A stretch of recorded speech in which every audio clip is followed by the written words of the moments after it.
ऋषिरूपधरं तपश्चरं यवमन्येत कदापि कश्चन स भवेत् सततं च नारकी नरनारायण देव पाहि मां नरनारायण देव पाहि मां।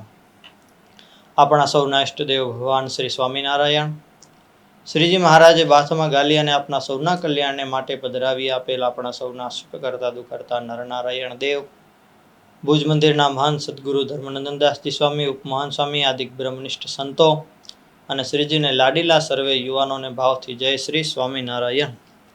ભક્તો, જેમ દર મહિનાના બીજા રવિવારે આપણે પ્રશ્ન ચર્ચા કરીએ છીએ એમ આજે આપણી સાથે ચર્ચા કરવા માટે પૂજ્ય શ્રી પ્રકાશ સ્વામી પધાર્યા છે।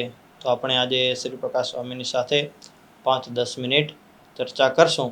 તો આજનો આપણો પહેલો પ્રશ્ન એવો છે સ્વામી કે જરૂરિયાત અને લોભ આ બંને વચ્ચેની રેખા કઈ, એટલે કે આપણે કેટલું જોઈએ છીએ અને કેટલું આપણે ભેગું કરીએ છીએ।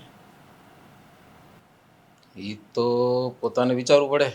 માણસમાં લોભ વધારે હોય તો વસ્તુ ભેગી કામ આવશે કામ આવશે કામ આવશે। આમ તો દુનિયામાં જ્યારે જોઈ તો ખબર વસ્તુ મળી જ રહી દુનિયામાંથી ભેગી કરતાં કરતાં ઘણાને ઘર ભરી ગયા, આખો જગ્યાનો બેવાની હોય એવા ઘર જોયા કે ગ્રસ્તના। તો હવે લોભ છે એક જાતનો વસ્તુ ભેગી કરવાનો, બાકી જેમ પૈસો ભેગો કરવાનો લોભ છે એમ વસ્તુ ભેગી કરવાનો લોભ છે।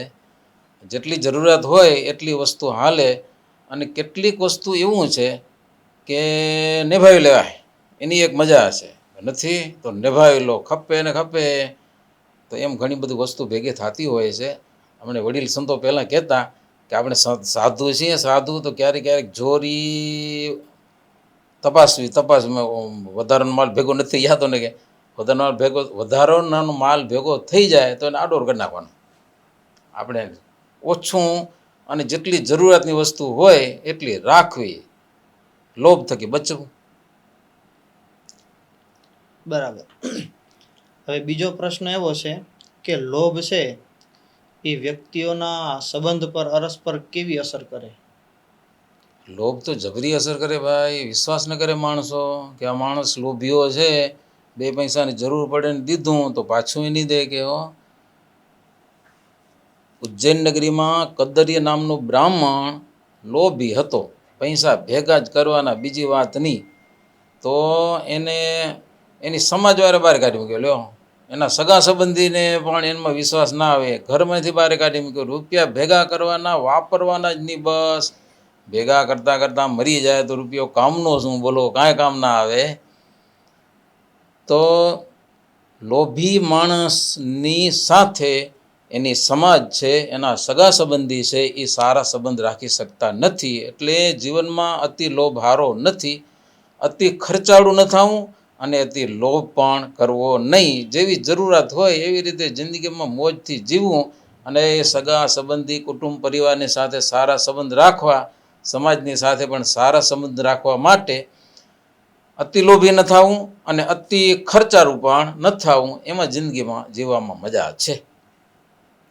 હવે એક પ્રશ્ન એવો પણ છે કે શા માટે માણસો પાસે બધું છે, જેટલું જોવે છે એટલું છે, છતાંય વધુ ને વધુ મેળવવાની ઈચ્છા થાય, એનું શું કારણ? કારણ તો એ લોભ જ છે, બીજું શું છે ભાઈ। કરોડ રૂપિયા ભેગા કરવાની ઈચ્છા હતી, એક જણો કહેતો મને કરોડ ભેગા કરવા, બસ કે કરોડ ભેગા થઈ ગયા તો ધંધો બંધ ન થાય, કીધું બીજા કરોડ ભેગા કરવાની ઈચ્છા થાય, એ એક જાતનો લોભ જ છે। વસ્તુ છે, પદાર્થ છે કે દ્રવ્ય છે, લોભને કારણે જ બધું આગળ આગળ જેમ વધુ થાય છે એમ વધુ ઈચ્છા જાગે છે, તમન્ના વધુ જાગે છે। સામાન્ય દુનિયામાં આપણે સપિયા જઈએ રસ્તામાં, ઈંટોના ઘરમાં માણસો રહે છે, આખી જિંદગી આરામથી કાઢે છે, લો સુખેથી, એ સનાતન ધર્મના નિયમ પ્રમાણે એ રહે છે। બાકી કરોડોના બંગલા બનાવીને એમાં એ રહે જ છે, ઓના કરતાં ઓલા મુર્ગા સુખીઓ જોવા જઈએ તો આપણે એમ જોવા જઈએ તો। એટલે કેવી રીતે જીવન જીવવું એ મહત્ત્વની વસ્તુ છે। ભગવાનની ઈચ્છાએ જે મળ્યું, જેવું મળ્યું એમાં મોજથી જીવવું, એમાં આપણે મજા માણી છે સામે। બરાબર। હવે એક પ્રશ્ન એવો પણ છે કે લોભ છે, લોભ એ ફક્ત પૈસાનો જ હોય, રૂપિયાનો જ હોય? લોભ તો ભાઈ બધી પ્રકારનો હોય, ખાલી પૈસાનો જ લોભ હોય એવું નથી હો। લોભ જાત જાતનો લોભ હોય છે। એમાં જો કપડાનો લોભ હોય, બજારમાં ક્યાં કંઈક દેખાણું, આ મને જોઈએ, બીજા કોઈ પાસે વસ્તુ દેખાઈ ગઈ, આ મને જોઈએ, બસ ભેગું કરવાનું, કામ આવશે કે નહીં આવે એ નહીં. તો લોભ તો બધી પ્રકારનો થાય છે, માત્ર પૈસાનો લોભ નથી, લોભ માત્ર દ્રવ્યનો નથી, લોભ તો કોઈક સ્ત્રી રૂપાળી દેખાઈ ગઈ તો એમાં એને લોભ થઈ જાય. અરે એક શિક્ષક હતો, ટ્યુશન કરાવતો હતો, લગ્ન થઈ ગયા હતા, એની ઘરવાળી હારી હતી, બધું ઘર બરોબર ચાલતું હતું, ટ્યુશનમાં આવતી છોકરી એમાં લોભ થયો અને એ કે મારી સાથે તું પરાણ કે. તો એ છોકરી કે ભાઈ તમે તો પરણેલા છો, કેમ પરણી શકું? તો ભાડે પોતાની ઘરવાળીનું ગળું દબાવીને એને મારી નાખી. બોલો, બીજામાં લોભ જાગ્યો એટલે ને, બીજી સ્ત્રીમાં. અને પછી એમાં કેસ કાવલા થયા અને આવું બધું થયું અને એમાં હારો જીતી ગયો પાછો, વકીલાતમાં જે હોય તે. પછી ઓલી છોકરીને કહ્યું તું મારી સાથે પરાણ. એ છોકરીને ખબર પડી ગઈ કે તું તારી ઘરવાળીને મારી નાખીએ એ મને ખબર છે, કે હવે હું તારી સાથે પરણું ને વળી તને બીજામાં કોઈક લોભ જાગે તો મારું તું મને ન મારી નાખી એની શું ગેરંટી? કે આઉટ કરી નાખ્યો અને આખી જિંદગી વાંઢો રહ્યો. વિચાર કરો.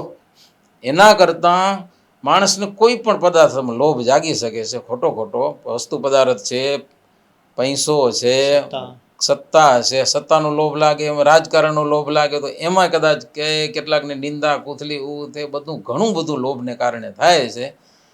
કામ, ક્રોધ અને લોભ ગીતામાં 3 નરકના દ્વાર કીધેલા છે. પેલો કામ, બીજો ક્રોધ અને ત્રીજો લોભ છે. તો કોઈ પણ પદાર્થનો લોભ હોય, જરૂરિયાતનો બહારનો, તો એ નરકનું દ્વાર ગીતામાં કહે છે. તો લોભ જીવનમાં રાખવો નહીં, કોઈ વસ્તુનો નહીં, કોઈ વાતનો નહીં, કોઈ વ્યક્તિનો નહીં, સુખેથી જીવવું. પછી એક પ્રશ્ન એવો છે, લોભી માણસ છે એ પોતાના જીવનમાં શું ગુમાવી શકે? કેટલું ગુમાવે? લોભના કારણે એના જીવનમાંથી કેટલું ચાલ્યું જાય? લોભી માણસ એક તો પોતાની ક્રેડિટ ગુમાવી શકે છે, પોતાની જે નામના હોય સારી એ પણ એ ગુમાવી શકે છે, અને સારા સદગુણો પણ લોભને કારણે બધું જાય છે. શ્રીજી મહારાજે સત્સંગી જીવનમાં લોભનું તો ઘણું બધું લખેલું છે, કે વશિષ્ઠ જેવાને લોભ લાગ્યો તો નિમિ રાજાનો યજ્ઞ અધૂરો મૂકીને ઇન્દ્રનો યજ્ઞ કરવા ગયા દક્ષિણાને કારણે. તો હવે ગુરુ છે, દેવતાના ગુરુ કહેવાય છે, છતાં પણ દ્રવ્યનો લોભ લાગ્યો દક્ષિણાનો, તો શું દશા થઈ? શિષ્યને શાપ દીધો, શિષ્ય પોતાને શાપ દીધો, એમાં મૃત્યુ પણ થઈ શકે છે. લોભથી બધું જાય છે. જોઈએ તો નામના, કીર્તિ, પોતાની મજા, જિંદગી જીવવાની મજા, લોભને કારણે બધું જાય છે. સત્સંગ, ભજન કરવાનું એ કદાચ લોભને કારણે જતું રહે, કારણ કે લોભ છે એ નરકનું દ્વાર છે, નરકના દ્વારમાં જવાય નહીં.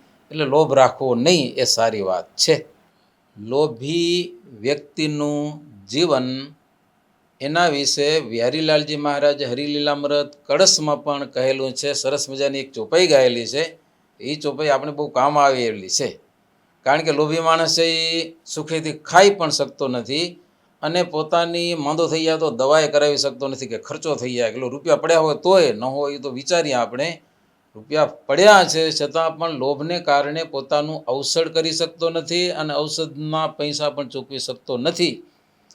બિહારીલાલજી મહારાજ કહે છે, લોભી પૂરું પેટ ભરી ન ખાય, લોભી થકી પુણ્ય નહીં કરાય, માંદો પડ્યાથી કદી જીવ જાય, પૈસો નહીં ઓસળનો અપાય.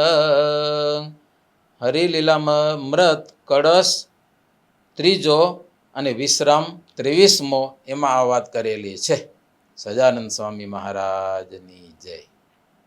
જુઓ ભક્તો, આજે બહુ સરસ સ્વામીની સાથે આપણે ચર્ચા કરી લોભ વિશે, કે જેના જીવનમાં લોભ હોય એ માણસ કેવો હોઈ શકે, એની પાસેથી કેટલી સંપત્તિ શું તે છતાં એને કેટલું દુઃખ આવે અને કેટલા એને ગેરલાભ થાય છે.